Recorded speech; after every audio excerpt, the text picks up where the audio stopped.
fading profile in a late drawing by Leonardo. Staring into space, he looks lost in his memories, which a deep wrinkle at the mouth seems to comment, as though betraying resigned and resentful melancholy.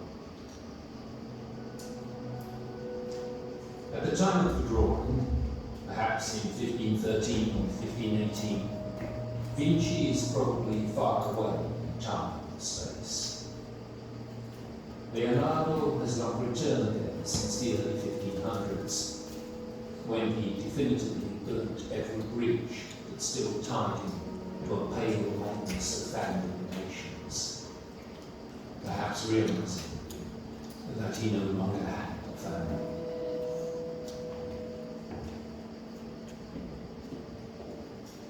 Acquire something in youth that will restore the damage of old age. And if you intend old age to feed on wisdom, strive towards this in youth, so that old age will not lack nourishment.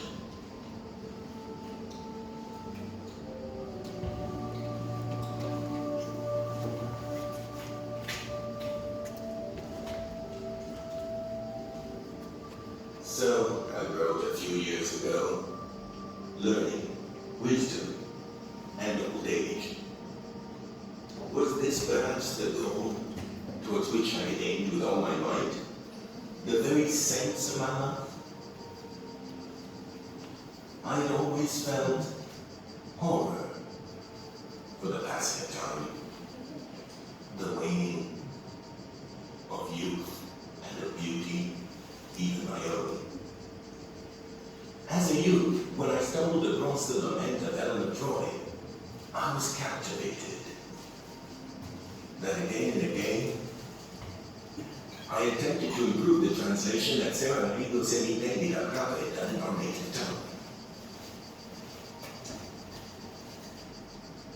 O time, consumer of all of things, O old age, you devour all things visible, and, O envious old age, O time, consumer of things, and O envious old age, you destroy all things and consume all things with the hard teeth of old age. Bit by bit, slowly unto death. When she looked at herself in the mirror and saw the wizened skin old age had brought to her face, Helen would cry and think to herself that she was twice inducted. O time, consumer of things, and O envious old age. And suddenly, as though roused by the repeated reading of that passage, I grew anxious for my mother. Come, tell. Oh, do tell me how things are there. And let me know whether Caterina wants to. Tell me how things. Already a painter, and of no little worth, I began to see how the only compensation for passing time lay in knowledge. The only thing that with time could grow instead of diminish. Thus the ideal of knowledge and that of the old wise man mingled and finally merged in my eyes. Of course, this living evermore in function of a wisdom projected into old age, Sue gave me a semblance that was both melancholic and detached, as of one who, well aware of the vanity of human destiny, was no longer capable of enthusiasm for the joys of life in the present. That's why I later painted a portrait of myself as an old man. Too noble though, and with a full head of hair, in the guise of an ancient wise man, perhaps a Plato or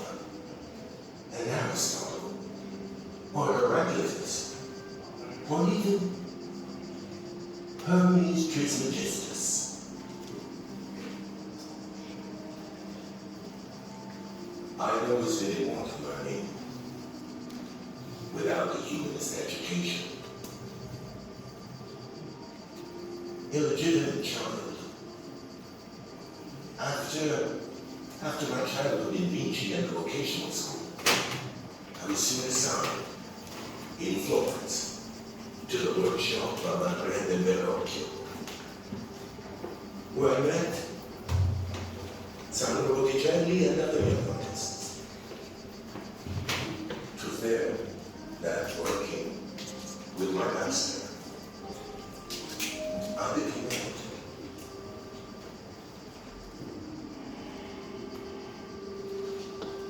I was born on April 15, 1452. Grandfather Leonardo da Vinci recorded my birth in an old book of his father's.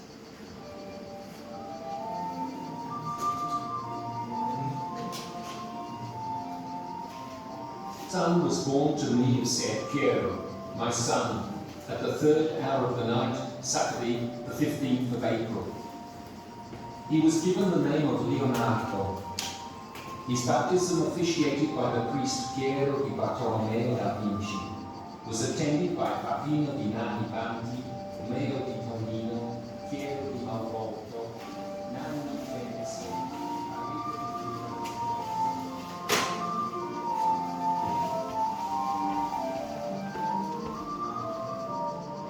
Leonardo was baptized in the church of Vinci. His godfathers and godmothers were in part from the town, while the others were from the parish of Santa Lucia a Terno in the territory of Anciano. He was born the illegitimate son of Caterina and Ser Piero da Vinci. Where he spent the first years of his life is unknown. At the age of 5, however, he is recorded as living with his grandparents Antonio and Lucia and his beloved uncle Francesco. After his birth, his father had indeed married Alfiera and moved to Florence for good, where, following the death of Alfiera, he would have 3 more wives.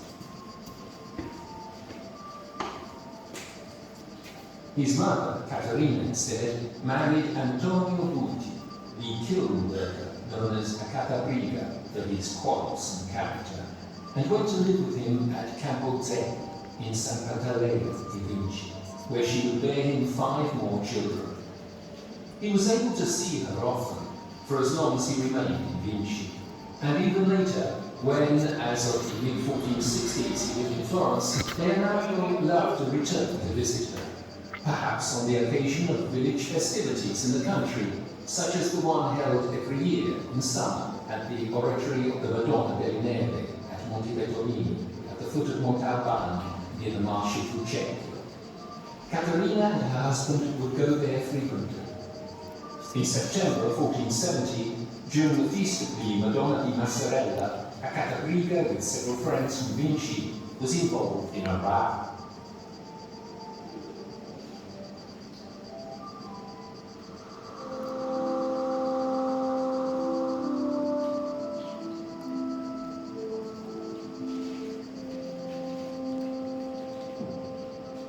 I love those faces, which others had already depicted before me, like Lo Scherzo, brother of the great Masaccio.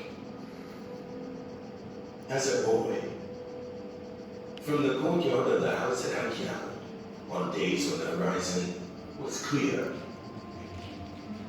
I was often attracted by the strange hill that looked like an upside-down cone where the town of Montsumano stood. From Vinci, it was easy to reach it, taking the footpaths of Montalbano up to the hill of Belvedere. From here, your gaze could embrace Montsumano on the right, the castle of Monte Vetolini on the left, the plain of the marsh of Fucecchio in front.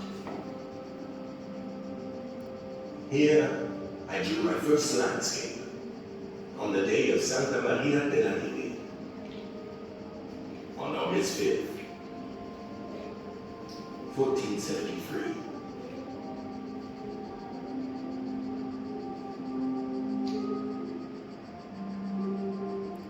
At times, memories or fantasies from my childhood return to mind, like the red kite that swooped onto my crib and struck my lips with its tail.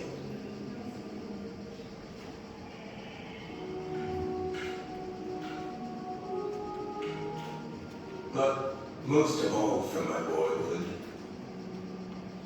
the memory I most conserve is a face. Beautiful, sweet face of a young woman, perhaps a young mother. As gently, with a tinge of worry, she leans over her son.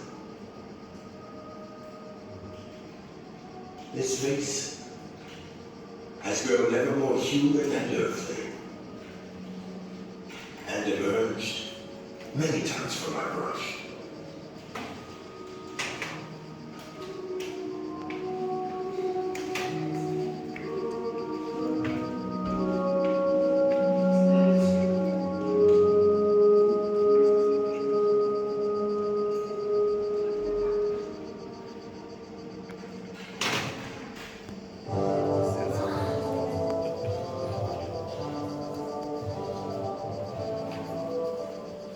Leonardo was very fond of his uncle Francesco.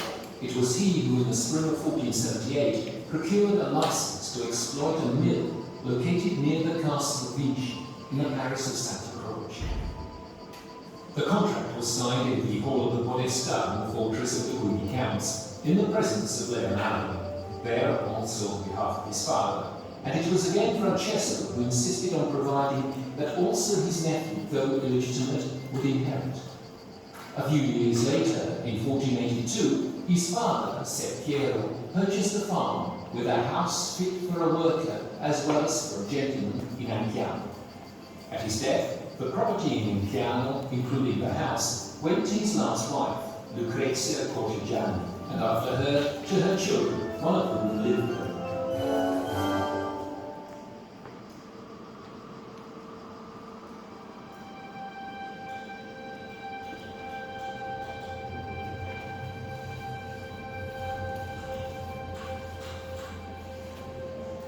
For a long time, I was Vinci my safe haven.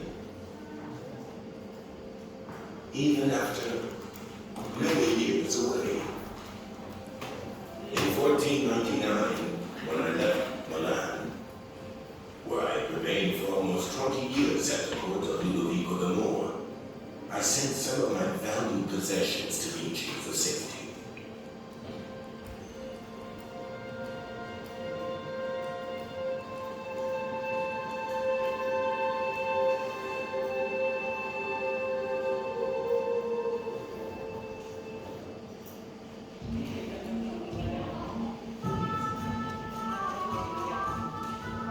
The years in Milan, from 1482 to 1499, were long and intense. Leonardo learned hydraulics from the Lombard engineers, mathematics and Latin from Fra Luca Pacioli. He devoted himself to textile and to military machines, architectural machines. He imagined clean and rational cities. He began to study the human body and the flight of birds.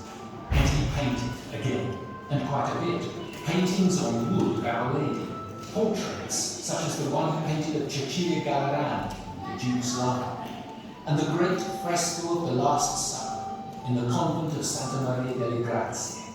Finally, he attempted the impossible undertaking of casting a large bronze horse, an equestrian monument in honor of Francesco Sforza. He failed, and the arrival of the French troops at the end of the 15th century put an end to everything.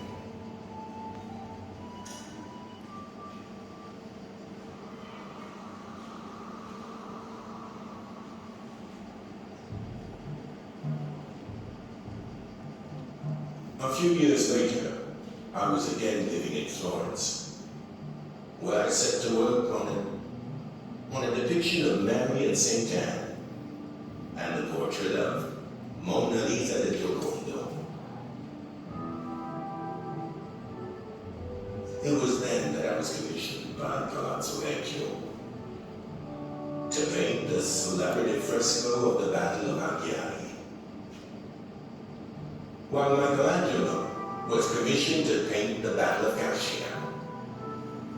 So again I found myself imagining and drawing battling horsemen.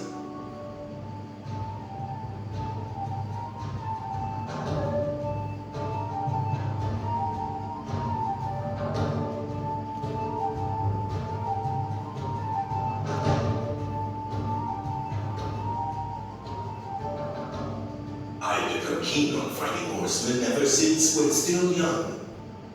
I sketched the adoration of the Magi for the friars of San Donato a Spoleto. I also had occasion, in those years in Florence in the early 1500s, to travel far and wide the Arno River Valley between Golfolina and the territory of Pisa, when the Signory of Florence drew me into its war with Pisa, and deviating the course of the River Arno was even considered. I drew a long time with precision. The river and the outlying territories. I made projects and even drew the Pisan hills, which in adolescence I had often admired from the top of the fortress of Vinci. I also took the satisfaction of studying the Niki, those ancestral remains of shells and mollusks that in my youth I had already observed so many times, and of which no one at that time had fully understood the true nature. So it was that I explored the caves and recesses at Montelupo, Golfolina, and Montalbano, in the hills of Vinci and San Miniato, Castelfiorentino, and Valdignere. And in my heart, I grew convinced that the earth, like a great animal, heaved and churned incessantly, and that it therefore had a history, a long history. It hadn't remained immobile since creation, but instead it had changed, incessantly changed, even by means of catastrophes, and death is a place infested with worms, and new life.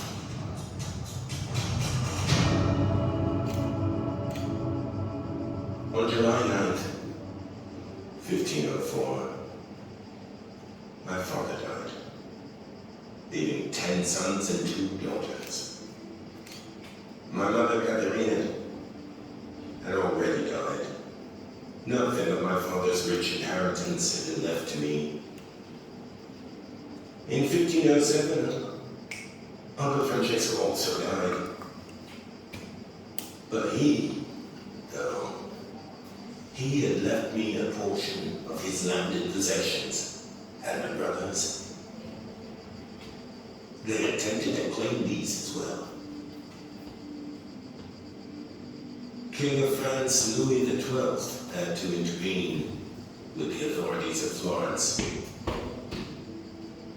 along with Cardinal Ippolito d'Este in the person of Machiavelli's secretary, Agostino Vespucci. But I was left a profound bitterness. I was still in Milan. Then I moved to Rome, and finally to Amboise, to the court of the King of France. There I went to live at close Lucé, at times spending brief periods at Romorantin, where my new lord, Francis I, asked me to design a grandiose royal residence. But I never again saw Florence, Vinci, or her